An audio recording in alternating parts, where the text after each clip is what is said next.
मेरे प्यारे दोस्तों, आज की इस वीडियो में हम डिस्कस करने वाले हैं हाल ही में दोस्तों चल रहा SSC MTS and havildar exam 2024 की 9 अक्टूबर की फर्स्ट सेकंड और थर्ड शिफ्ट की जितने भी मेरे को क्वेश्चन बच्चों के द्वारा मिले हैं, हम उसको जो है अच्छी तरीके से एनालाइज एंड इम्पोर्टेंट फैक्ट के साथ डिस्कस करने वाले हैं। मेरे प्यारे दोस्तों, इससे पहले यदि आपने अभी तक हमारे चैनल को सब्सक्राइब नहीं किया है तो प्लीज़ एक बार चैनल को सब्सक्राइब जरूर कर लीजिएगा। और मेरे प्यारे दोस्तों, साथ ही में आपको एक घंटी का आइकन दिख रहा होगा, उसको भी प्रेस कर लीजिएगा ताकि प्रत्येक वीडियो का नोटिफिकेशन सबसे पहले आप तक पहुंचता रहे।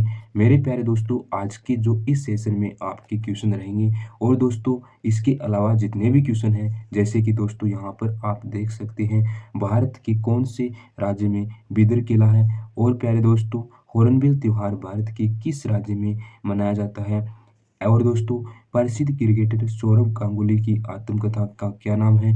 इसके अलावा मेरे प्यारे दोस्तों 1947 में लॉर्ड माउंटबेटन द्वारा वायसराय कौन थे। इसके अलावा दोस्तों बहुत सारे इंपॉर्टेंट क्वेश्चन और इम्पोर्टेंट फैक्ट के साथ दोस्तों हम जो है अच्छी तरीके से एनालाइज करने वाले हैं। जैसे कि दोस्तों अपना पहला क्वेश्चन है, प्यारे दोस्तों आप यहाँ पर देख सकते हैं भारत के कौन से राज्य में बिदर किला स्थित है। मेरे प्यारे दोस्तों इसका जो करेक्ट आंसर होगा वो क्या होगा, कर्नाटक इसका बिल्कुल करेक्ट आंसर हो जाएगा। नेक्स्ट क्वेश्चन की ओर बढ़ते हैं प्यारे दोस्तों। नेक्स्ट क्वेश्चन से बढ़ने से पहले इस क्वेश्चन के जितने भी इम्पोर्टेंट फैक्ट, जितने भी इम्पोर्टेंट पॉइंट हैं जो कि आपकी एग्जाम के लिए बहुत ही महत्वपूर्ण रहने वाला है, वो आप यहाँ पर देख सकते हैं दोस्तों। बहमनीद वंश के जो राजवंश सुल्तान अहमद शाह ने सन 1927 में अपनी राजधानी को दोस्तों गुलबर्गा से जो है बिदर में बदल दिया और एक किले का निर्माण करवाया था। इस इम्पोर्टेंट फैक्ट को भी आप अच्छी तरीके से रिमेम्बर कर लीजिएगा। नेक्स्ट दोस्तों आपका इम्पोर्टेंट फैक्ट क्या है। बिदर किला जो है वो सन 1657 में बिदर की नाकाबंदी में मुगल सम्राट औरंगजेब द्वारा जीता गया था। नेक्स्ट दोस्तों इम्पोर्टेंट फैक्ट क्या है। दोस्तों बिदर के किले जो है लगभग 30 स्मारक इसमें स्थित है। इस इम्पोर्टेंट फैक्ट को भी आपको अच्छी तरीके से रिमेम्बर कर लेना है। अब दोस्तों हम जानने वाले हैं कर्नाटक के बारे में। दोस्तों कर्नाटक जो राज्य है उसकी आधिकारिक जो भाषा होती है वो क्या होती है, कन्नड़ होती है। और दोस्तों कर्नाटक की राजधानी जो होती है वो क्या होती है, बेंगलुरु इसका बिल्कुल करेक्ट आंसर हो जाएगा। नेक्स्ट इम्पोर्टेंट फैक्ट के साथ हम दोस्तों पा राजकीय वृक्ष दोस्तों क्या है, कर्नाटक को चंदन है।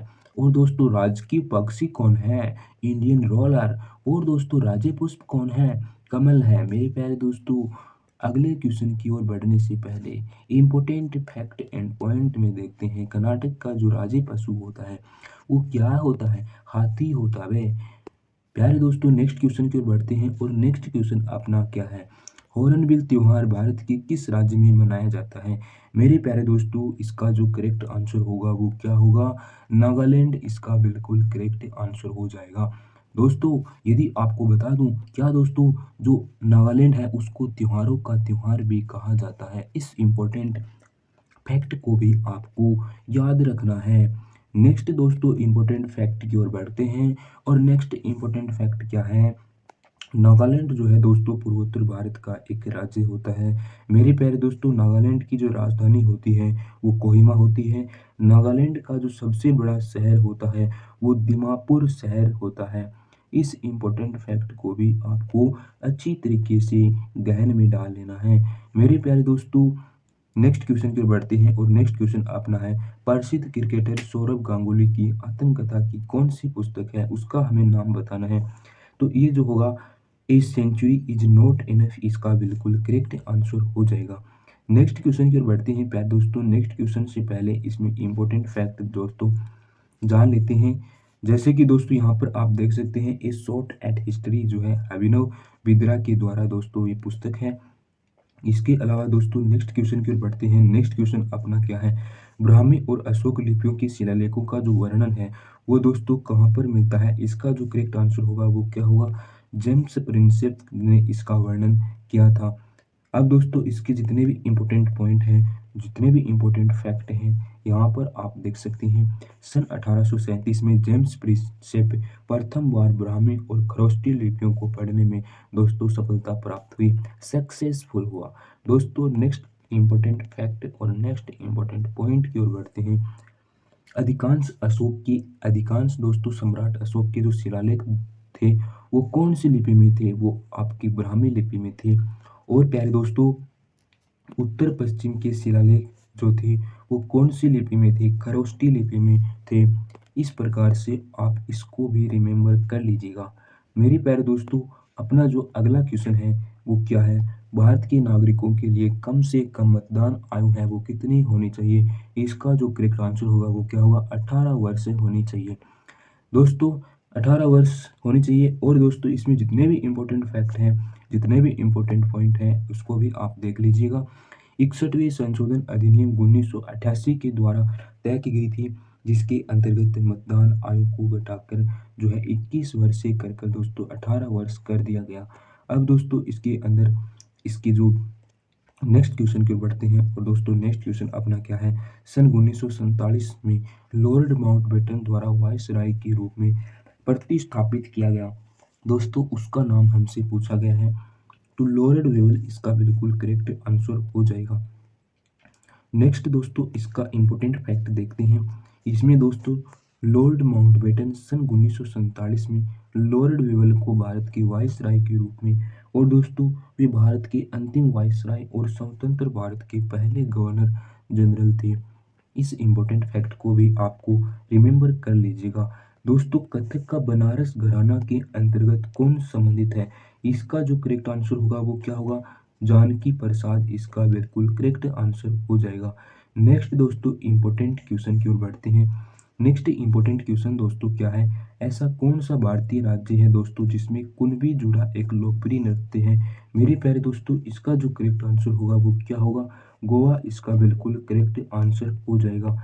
अगले दोस्तों इसके जितने भी इम्पोर्टेंट फैक्ट, जितने भी इम्पोर्टेंट पॉइंट हैं यहाँ पर आप देख सकते हैं। दोस्तों चेरो नृत्य जो है वो कहाँ पर बनाया जाता है, और दोस्तों चेरो नृत्य जो है वो बांस नृत्य भी इसको अपन कह सकते हैं। दोस्तों चेरो नृत्य जो है मिजोरम राज्य का एक प्रमुख नृत्य माना गया है। नृत्य की बात की जाए तो दोस्तों रऊ नृत्य जो है वो किसके कौन से राज्य में प्रसिद्ध है, दोस्तों सिक्किम राज्य में प्रसिद्ध है। उसके बाद में दोस्तों रऊ जो नृत्य है वो जो है कौन से राज्य के लिए, दोस्तों कश्मीरी घाटी में दोस्तों ये नृत्य जो है, ये नृत्य मुख्य रूप से दोस्तों कश्मीर घाटी में बनाया जाता है। इस इम्पोर्टेंट फैक्ट को भी आप रिमेम्बर कर लीजिएगा। मेरे प्यारे दोस्तों अपना जो नेक्स्ट क्वेश्चन है वो क्या है, राजकोष की घाटे का क्या अर्थ है। प्यारे दोस्तों राजकोष की घाटे का मतलब क्या होता है, इसके बारे में हमसे पूछ रहा है। मेरे प्यारे दोस्तों सरकार का जो कुल राजस्व और कुल व्यय के बीच का अंतर होता है वही राजकोष की घाटे का दोस्तों अर्थ होता है। नेक्स्ट क्वेश्चन की ओर बढ़ते हैं प्यारे दोस्तों। नेक्स्ट क्वेश्चन अपना क्या है, किस संघ या संगठन की स्थापना ज्योतिबा फुले ने की थी। दोस्तों सत्य शोधक समाज की जो स्थापना है वो ज्योतिबा फुले के द्वारा की गई थी। इस क्वेश्चन को आप अच्छी तरीके से याद कर लीजिएगा।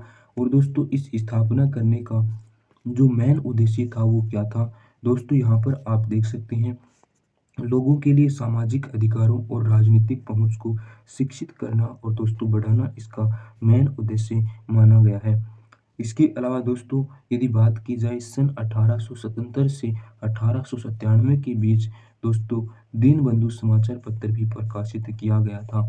इस इम्पोर्टेंट फैक्ट को भी आप रिमेम्बर कर लीजिएगा। मेरे प्यारे दोस्तों यदि आप बात की जाए कि समाज का नाम, जैसे कि दोस्तों आर्य समाज की संस्थापक का नाम पूछ लिया जाए तो स्वामी दयानंद सरस्वती जो थे वो आर्य समाज की स्थापना की थी।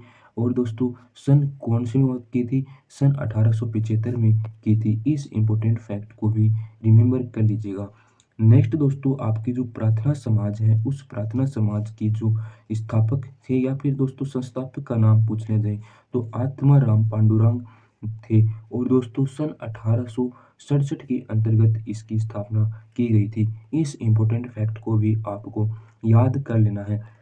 नेक्स्ट क्वेश्चन की ओर बढ़ते हैं प्यारे दोस्तों। नेक्स्ट क्वेश्चन अपना क्या है, सन 2022 में दोस्तों रामनाथ कोविंद ने मार्च 2022 में राष्ट्रपति भवन में 2022 के लिए कितने पदम विभूषण, कितने पद्म भूषण और कितने पद्मश्री पुरस्कार प्रदान किए गए थे। तो इसको भी आपको दोस्तों सबसे पहले पद्म विभूषण उसको मिला था, 4 पद्म विभूषण मिले थे दोस्तों उसको। इस प्रकार से आप देख सकते हैं 17 और 107 उसको पद्मश्री से सम्मानित किया गया था। मेरे प्यारे दोस्तों, इसके जितने भी इम्पोर्टेंट फैक्ट हैं जैसे कि यहाँ पर आप देख सकते हैं, पद्म विभूषण दोस्तों असाधारण और विशिष्ट सेवा के लिए दोस्तों दिया जाता है। इस इम्पोर्टेंट फैक्ट को भी आपको रिमेंबर कर लेना है। और दोस्तों पद्म भूषण किसके लिए जाता है? पद्म भूषण किसके लिए दिया जाता है? प्यारे दोस्तों, पद्म भूषण को उच्च कोटि की विशिष्ट सेवा के लिए और किसी भी क्षेत्र में विशिष्ट सेवा के लिए पद्मश्री से सम्मानित किया जाता है। नेक्स्ट दोस्तों अपना क्वेश्चन है। नेक्स्ट क्वेश्चन क्या है दोस्तों? दोस्तों कौन सा ऐसा देश है जो पुरुष टी20 विश्व कप का 2021 का मेजबान है? दोस्तों इसका जो करेक्ट आंसर होगा वो क्या होगा? यूएई। और दोस्तों ओमान देश इसका बिल्कुल करेक्ट आंसर हो जाएगा। नेक्स्ट दोस्तों इम्पोर्टेंट फैक्ट और इम्पोर्टेंट पॉइंट में हम देखते हैं। तो सबसे पहले दोस्तों ऑस्ट्रेलिया आईसीसी पुरुष टी20 विश्व कप 2021 इसकी विजेता है। और दोस्तों टी20 विश्व कप 2021 की शुरुआत कब हुई थी? 17 अक्टूबर को हुई थी। कहाँ पर हुई थी? यूएई और ओमान में इसकी स्थापना हुई थी। इस इम्पोर्टेंट फैक्ट को भी आपको अच्छी तरीके से रिमेंबर कर लेना है। मेरे प्यारे दोस्तों, फाइनल मैच ऑस्ट्रेलिया और न्यूजीलैंड के बीच में खेला गया। इस इम्पोर्टेंट फैक्ट को भी रिमेंबर कर लीजिएगा। और दोस्तों आईसीसी का जो मुख्यालय है वो कहाँ पर है दोस्तों? दुबई में, संयुक्त अरब अमीरात में इसका हेडक्वार्टर या फिर हम बोल सकते हैं मुख्यालय स्थित है।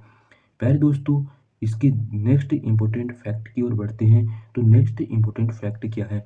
सन 1909 में दोस्तों इंपीरियल क्रिकेट कॉन्फ्रेंस के रूप में ऑस्ट्रेलिया, इंग्लैंड और दक्षिण अफ्रीका थे। इस इम्पोर्टेंट फैक्ट, इस इम्पोर्टेंट पॉइंट को भी आपको अच्छी तरीके से तैयार रखना है। प्यारे दोस्तों, अपना नेक्स्ट क्वेश्चन है, वर्तमान में किस दिग्गज पार्श्व गायक को लता मंगेशकर पुरस्कार से सम्मानित किया गया था? मेरे प्यारे दोस्तों, इसका जो करेक्ट आंसर होगा वो क्या होगा? सुरेश वाडेकर इसका बिल्कुल करेक्ट आंसर हो जाएगा। सुरेश वाडेकर को मेरे प्यारे दोस्तों सन 2021 में पद्मश्री से भी दोस्तों सम्मानित किया गया था। और दोस्तों जो भारत गणराज्य का दोस्तों सबसे चौथा जो है सबसे बड़ा नागरिक पुरस्कार होता है। मेरे प्यारे दोस्तों, आज के जितने भी इम्पोर्टेंट क्वेश्चन मेरे को बच्चों के द्वारा मिले हैं उनको हम अच्छी तरीके से डिस्कस एंड एनालाइज करने की पूरी कोशिश की गई है। फिर भी यदि कोई भी साथी समझ में नहीं आया है तो प्लीज़ कमेंट बॉक्स में ज़रूर कमेंट कीजिएगा। और मेरे प्यारे दोस्तों ज़्यादा से ज़्यादा वीडियो को शेयर कीजिएगा, लाइक कीजिएगा और कमेंट बॉक्स को भर दीजिएगा। मेरे प्यारे दोस्तों, आज के लिए इतना ही। जय हिंद, जय भारत एंड टेक केयर।